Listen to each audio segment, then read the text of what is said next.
Okay, now let us come to specific problems that we need to address while studying. Given you general understanding of how the textbook is constructed, how we have to study, how the brain works, and then how we have to record information. Now let us say we come to specific things. There are certain other things that we will have to do. In addition to keeping this in mind, this association is a universal thing. But in addition to that, how exactly we have to do that? So that we will go through.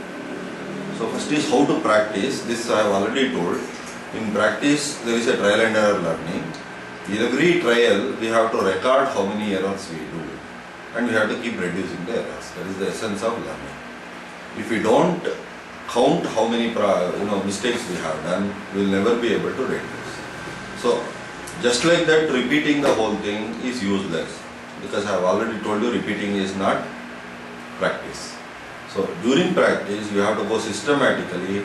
So you can even, suppose you are read one paragraph, see how many concepts you got, then read the second paragraph and see if the number of concepts have increased.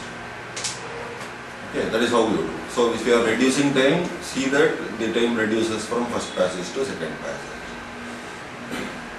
Same way when you are recording information, try to see that you get all. If you don't get all, at least in the next trial you must be able to get at least more than what you have got in this trial. So suppose now you get 8 out of 20. Next trial at least you should increase it to 9 minimum.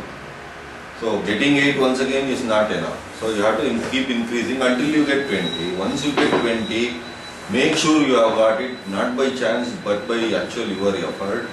2 times consecutively it has to come.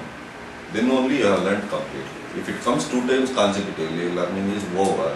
No more learning is required. This stays in your memory forever. Okay.